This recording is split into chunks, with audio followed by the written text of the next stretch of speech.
Assalamualaikum warahmatullahi wabarakatuh. Selamat malam sahabat sekalian. Malam hari ini kita akan ngomong tentang bangsa jin. Jadi bagi para pecinta spiritual, ngomong tentang bangsa jin, ngomong tentang kegaiban, itu bukan sesuatu yang asing. Bahkan itu adalah keasikan tersendiri. Namun sebenarnya apa yang dipahami oleh manusia tentang gaib, tentang keberadaan jin, keberadaan alam malaikat, ataupun tentang gaib-gaib lainnya, itu bukanlah sesuatu yang hakiki atau sesuatu yang bisa dikatakan benar secara mutlak. Karena hakikat daripada kegaiban itu adalah rahasia. Hanya Allah yang tahu tentang seluk-beluk gaib, tentang rahasia-rahasia kegaiban, tentang kesejatian kegaiban. Jadi di dalam video ini kita akan mengulas sebatas apa yang kita tahu, sebatas apa yang kita lihat, sebatas apa yang kita rasakan, sebatas pengalaman-pengalaman kita, sebatas pemahaman-pemahaman kita. Maka sepakat atau tidak sepakat, setuju atau tidak setuju, wallahu a'lam. Karena kebenaran sejati dari keberadaan gaib itu adalah hak dan mutlak milik Allah. Baik, kita akan bicara tentang bangsa gaib. Jadi kalau sepemahaman kami, makhluk gaib itu ada yang hidupnya secara berkelompok, berkomunitas, berdomisili di dalam sebuah kaum,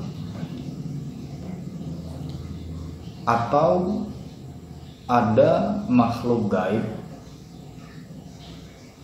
sejenis jin yang hidup menyendiri di dalam satu tempat atau satu kawasan tertentu. Nah,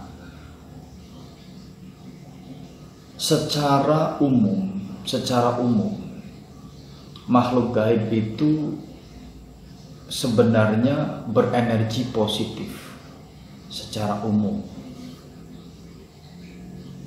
Walaupun ada beberapa gaib tertentu yang energinya negatif. Seperti contoh misal, di rumah Anda ada sesosok makhluk gaib atau jin. Nah, secara umum di dalam setiap rumah itu pasti ada sosok gaibnya, pasti ada jinnya.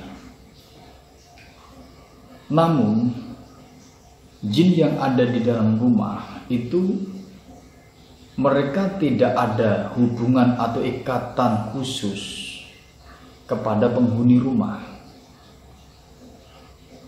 Tidak ada hubungan tertentu kepada penghuni rumah. Jadi hidup sendiri-sendiri. kalaupun mereka termasuk dalam kategori jin yang hidup menyendiri, maka dia hidup sendiri di dalam rumah itu. Dia tidak ada hubungannya dengan penghuni atau orang yang memiliki rumah itu. Kalaupun dia berada di rumah itu, hidupnya berkomunitas atau bersama dengan keluarganya, maka ya dia hanya hidup bersama keluarganya saja. Tidak ada keterikatan atau hubungan kepada yang punya rumah. Bisa jadi makhluk gaib yang menghuni rumah itu dia sudah berada atau menempati tempat itu jauh sebelum rumah itu dibangun. Bisa jadi setelah rumah itu dibangun, karena ada ketertarikan atau kecocokan energi dengan tempat atau rumah itu, maka dia mendekat dan menghuni rumah itu. Bisa jadi juga karena rumah itu ditinggal beberapa saat dalam kurun waktu yang agak lama, sehingga tidak ada penghuninya. Mungkin karena rumah proses penjualan, ya kan, karena penghuni yang pertama itu sudah pindah domisili. Nah, dia mencari pembeli rumah itu, maka senggang waktu ketika mencari seorang pembeli itu kan rumah kosong. Nah, bisa jadi kemudian itu rumah ditempati. Kalau penghuni dari rumah itu, jin yang menghuni rumah itu berenergi positif, itu tidak masalah. Ya, tidak akan ada masalah di rumah itu.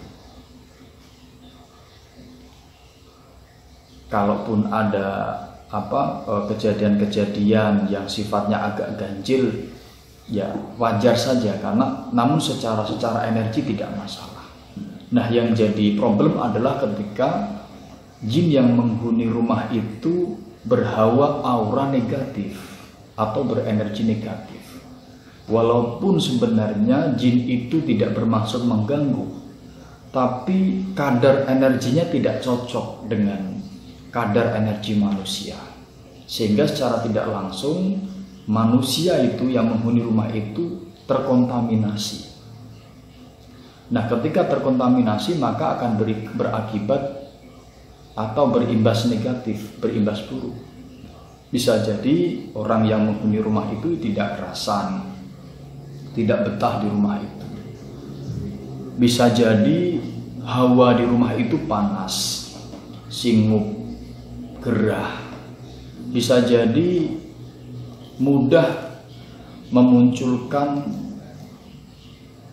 pikiran-pikiran negatif, mudah panas pikirannya, mudah naik tensi atau emosionalnya, sehingga kerap kali terjadi percekcokan, terjadi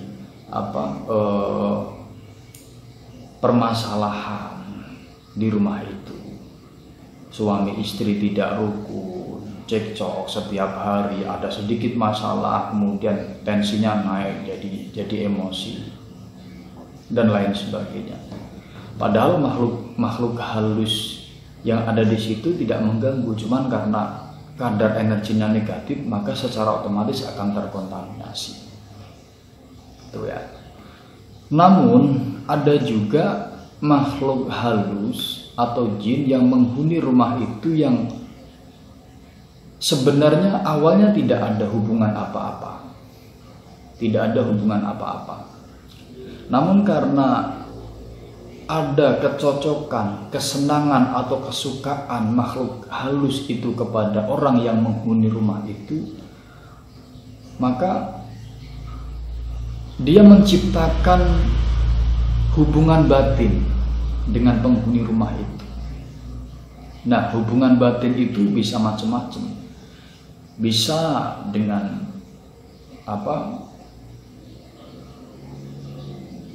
membuat rumah itu suasananya jadi menyenangkan. bisa juga dengan mengajak interaksi atau komunikasi melalui mimpi. Yang jelas ketika ada kesukaan, ketika ada kecocokan, dan energi dari makhluk gaib itu positif, maka imbasnya juga positif. Kadang bisa menolong ya, di saat-saat tertentu orang itu ada masalah, orang itu ada problem, itu bisa menolong, bisa memberikan bisikan-bisikan yang seolah-olah seperti ide, seperti gagasan, seperti inovasi, sehingga orang yang berada di rumah itu banyak ide, banyak gagasan, banyak inovasi-inovasi, banyak cara-cara untuk menyelesaikan masalah, untuk mendapatkan terobosan-terobosan dan lain sebagainya. Itu adalah makhluk halus dalam konteks ketika hidup di rumah. Nah, kemudian ada makhluk halus yang hidup berkomunitas. Jadi mereka ada yang bentuk komunitasnya seperti perkampungan. Ada yang bentuk komunitasnya seperti perkampungan. Di sana ada pemimpinnya, ya, ada kepala sukunya, ketua sukunya. Nah, biasanya yang menjadi pemimpin atau yang menjadi ketua suku itu adalah makhluk halus dengan kadar kekuatan yang paling unggul di antara makhluk halus yang ada di dalam komunitas itu. Bentuk pemukimannya bisa seperti perkampungan zaman dulu ya, di era-era pertengahan, yang perempuan memakai kemben itu kan. Kemudian yang laki-laki memakai pakaian atau baju seperti bajunya orang zaman dulu di era-era pertengahan, era-era kerajaan. Ada juga makhluk halus yang berkomunitas dalam bentuk kerajaan. Jadi mereka seperti membangun istana-istana. Membangun istana, di sana ada rajanya, ada patihnya, ada panglimanya, ada pasukan perangnya, kemudian ada rakyatnya, ada juga yang seperti itu. Nah, yang menjadi raja itu otomatis adalah makhluk halus dengan kadar kekuatan yang paling tinggi, atau makhluk halus atau jin yang kadar kekuatannya dia bisa jadi kalah dengan patihnya, bisa jadi kalah dengan panglimanya, atau bahkan bisa jadi sebenarnya kadar kekuatannya di bawah prajurit-prajuritnya. Akan tetapi makhluk halus itu memiliki kewibawaan atau pengaruh yang sangat besar. Nah, pengaruh itu bisa jadi dikarenakan karena ageman, bisa jadi karena usia yang lebih tua atau yang lebih lampau, bisa jadi juga karena kerajaan itu sebenarnya adalah satu induk, ya, satu keluarga. Karena perkembangan, jadi jin itu kan tidak bisa mati ya, karena perkembangannya yang begitu pesat, ya kan, maka satu induk itu menjadi sangat banyak sekali. Nah, anak-anaknya itu bisa jadi karena bentuk atau jenis makhluk halus itu yang sifatnya majemuk, memiliki kesaktian-kesaktian yang berbeda, yang kemudian anak cucunya itu memiliki kesaktian yang tinggi, karena sebelumnya juga berinteraksi dengan makhluk halus dengan kadar kekuatan yang tinggi. Karena di dalam makhluk halus itu juga ada belajar kanuragan. Nah, yang menjadi raja itu adalah induk atau sang empunya, ya, yang merupakan perintis dari komunitas itu. Kekuatannya tidak lebih kuat, kadar energinya tidak lebih tajam dari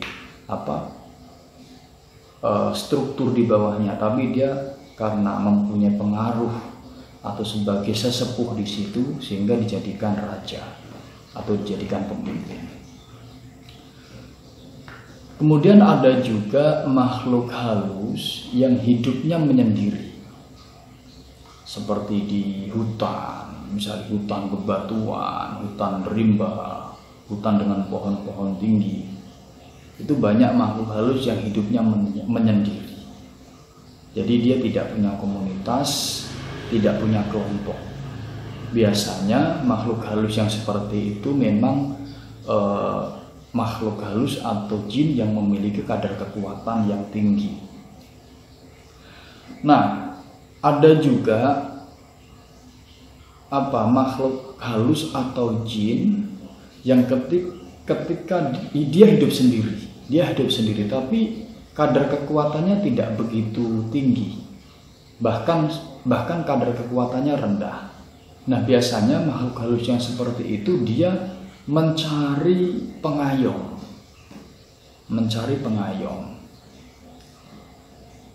Nah, biasanya dia mencari pengayom dengan sifatnya melayani atau ngawulo kepada makhluk halus atau jin yang kekuatannya lebih tinggi, yang hidupnya menyendiri. Jadi dia nunut untuk hidup di wilayahnya dengan harapan dia mendapatkan perlindungan dari sang makhluk halus yang hidup menyendiri dengan kekuatan kadar yang tinggi itu. Namun tergantung dari kebijakan atau sifat dari karakter makhluk halus yang hidup menyendiri dengan kekuatan yang besar itu, dengan kadar energi yang tinggi itu. Kalau dia tipe penindas, dia tidak mau diikuti, atau dia tidak mau dilayani oleh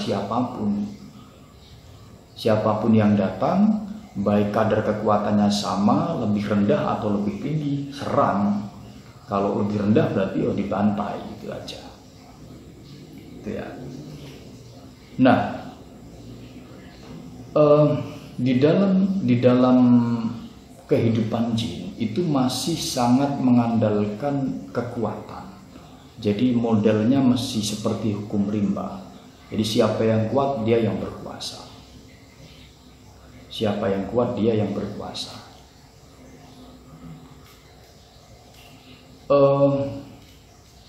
Ada 3 level atau 3 jenis ya, kalau saya membagi-bagi atau berdasarkan apa yang saya pahami, ada 3 jenis dominan atau pengelompokan makhluk halus.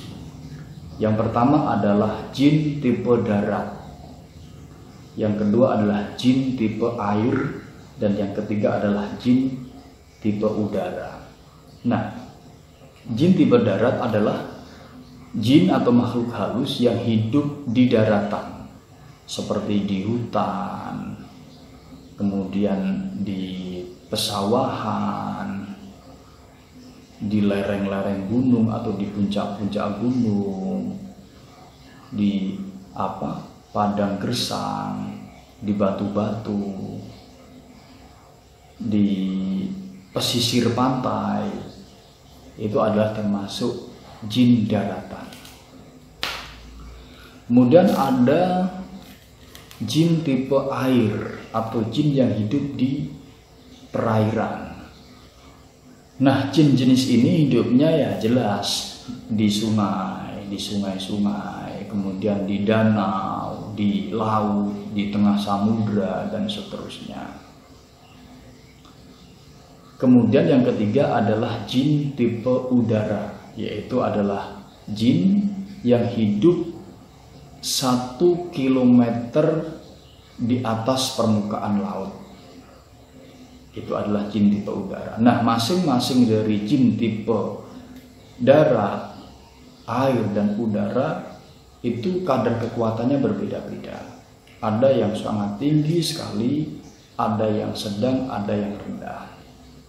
Nah, misalnya gini, jadi jin atau makhluk halus itu, dia sebisa mungkin menghindari makhluk halus atau sesama jin dari jenis atau bangsa yang berbeda dan kadar kekuatannya lebih tinggi, itu dihindari. Misalnya ada jin yang mau bertransmigrasi atau berpindah tempat, maka sebisa mungkin ketika dia berpindah tempat, dia menghindari tempat-tempat atau wilayah-wilayah yang dihuni oleh makhluk halus yang kadar kekuatannya lebih tinggi. Karena kalau sampai dia ketemu atau berpapasan, maka dia bisa jadi dihajar atau dibunuh. Nah, di dalam alam jin, kategori dibunuh itu bukan mati sebagaimana matinya manusia. Jadi dia ketika berkelahi, ya, ketika berkelahi, kalau misalnya kalah, dia tahu dia kalah, seharusnya dia pergi atau berlari. Kalau dia tidak berlari, maka dia akan hancur. Nah, ketika hancur itulah jasadnya hancur, tapi energinya masih ada. Nah, energi itulah yang kemudian bertapa. Nah, di dalam pertapaan itu, energi itu akan menghimpun bentuk fisik, baik fisik yang sama ataupun fisik yang baru. Begitu seterusnya. Nah, demikian juga jin tipe laut juga sama. Ketika mau bertransmigrasi atau bepergian atau berpindah tempat, dia sebisa mungkin menghindari wilayah-wilayah atau tempat-tempat yang dihuni oleh makhluk halus yang memiliki kadar kekuatan lebih tinggi. Demikian juga jin tipe udara yang berada di 1 km di atas permukaan laut. Nah, kemudian jadi misalnya kayak gini ya, ada orang dia punya jimat, misalnya punya jimat batu ake, aji-aji atau seterusnya. Banyak kejadian ketika dia atau orang itu mempunyai jimat raja, aji-aji, ageman, menyeberangi pulau atau menyeberangi laut, ageman atau aji-aji yang dia bawa itu jadi tidak berfungsi.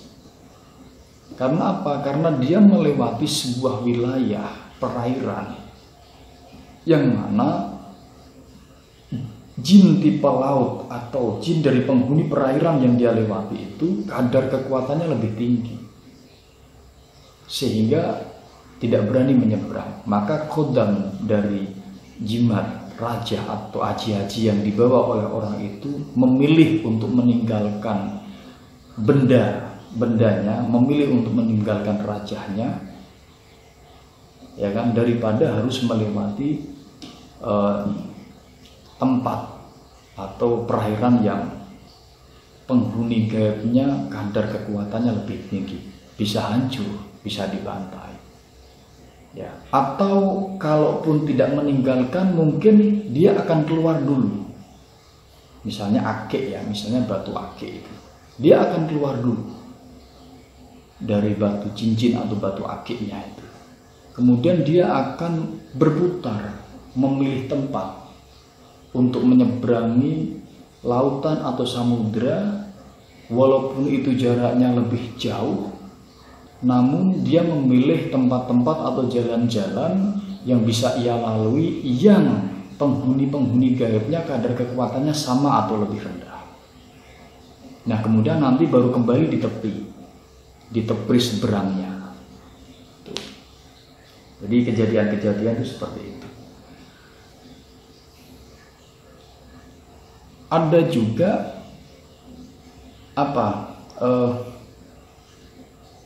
makhluk halus atau jin yang menjadi kodam dari sebuah benda yang fungsi atau tuahnya untuk pengasihan.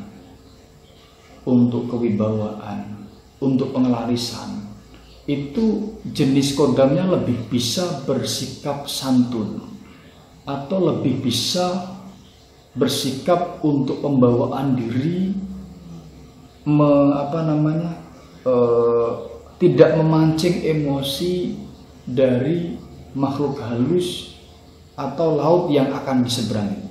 Makanya kalau misalnya ada orang membawa jimat raja atau akik, tuahnya adalah pengasihan, kewibawaan, pengelarisan, itu sebenarnya malah tidak apa-apa. Beda dengan tuah kedikdayaan. Karena kalau kedikdayaan itu kan pasti adigang-adigung. Nah itu pasti kalau melewati samudra laut dibantai, ya kan, dihabisi sama penghuni laut yang kadar kekuatannya lebih tinggi. Ya tapi beda kalau pengasihan, kewibawaan, penglaris misalnya dan sejenisnya yang bukan sifat kedikdayaan, itu malah tidak apa-apa. Ya karena mereka tuahnya, tujuannya atau pembawaannya bukan untuk kedikdayaan, bukan untuk berkelahi. Ya. Nah, itu malah tidak apa-apa. Biasanya bisa melewati samudra itu. Jadi itu ya kawan-kawan ya, secara garis besar ada 3 macam jenis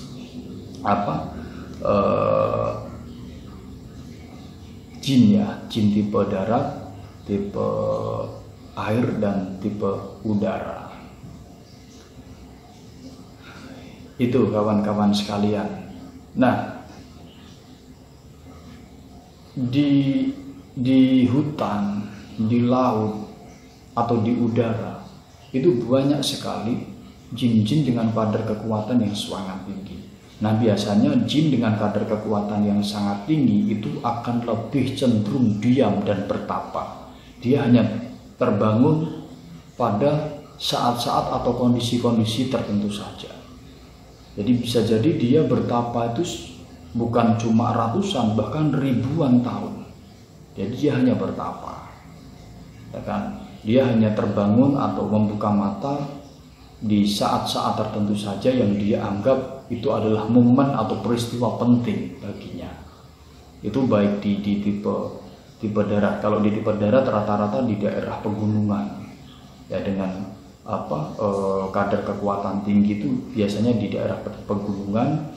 Kalau di laut itu biasanya di tengah samudra, ya, dengan kadar kekuatan energi yang sangat padat. Nah, kalau di tipe udara biasanya di atas 1 kilometer dari permukaan laut, berarti 1 kilometer ke atas. Nah, itu pun biasanya sangat halus. Jadi kalau jin tipe udara itu sifat atau karakter energinya jauh lebih halus dibandingkan jin tipe darat ataupun tipe laut. Jadi sangat halus, sangat tersamarkan, gitu ya. Itu ya kawan-kawan ya. Semoga apa yang kami sampaikan tadi bermanfaat dan kebenaran gaib, rahasia-rahasia gaib itu adalah mutlak milik Allah ya. Jadi manusia hanya berbicara sebagaimana apa yang ia tahu. Nah, ini tambahan ya kawan-kawan ya. Maaf, masih ada waktu 5 menit. Ada tambahan. Jadi makhluk halus atau jin itu sifatnya atau karakternya berdasarkan perwujudan aslinya. Misalnya, ketika wujudnya itu macan, maka sifat dan karakternya seperti macan. Ya,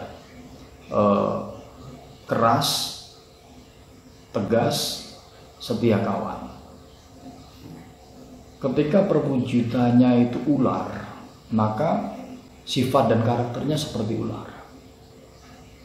Tidak kenal kompromi, tidak bisa diajak bersahabat, sulit ditebak, dan mudah untuk menyerang.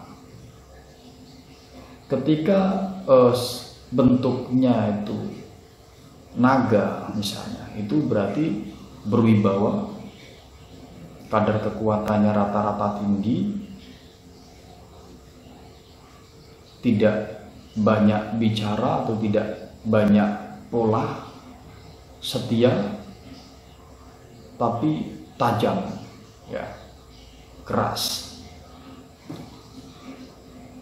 Ketika makhluk halus itu berbentuk manusia, dalam tanda kutip bentuk sebenarnya ya, bukan penyamaran, karena makhluk halus itu majemuk, dia bisa menyamar, ya, bisa menyamar dalam bentuk energi atau dalam rupa yang berbeda. Itu karakternya ya seperti manusia. Misalnya ada jin yang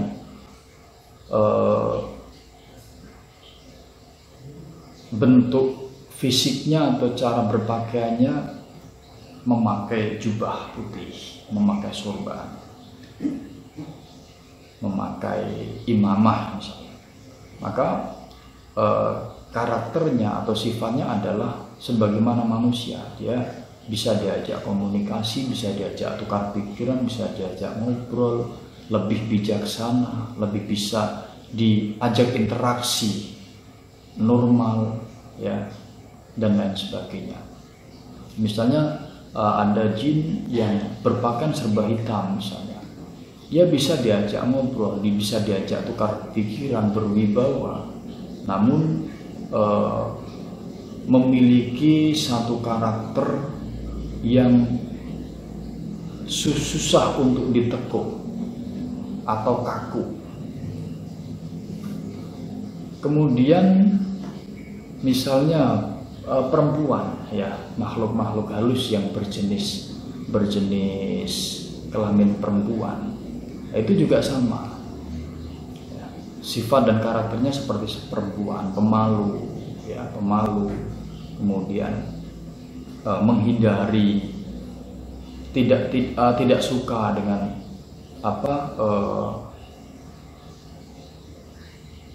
suasana-suasana keras, misalnya suasana-suasana ramai gitu kan, lembut, bisa diajak ngobrol, tapi untuk makhluk halus perempuan yang berjenis kuntilanak atau sundel bolong itu tidak bisa diajak komunikasi sebagaimana komunikasi manusia. Jadi mereka bisanya diajak komunikasi isyarat, ya kan?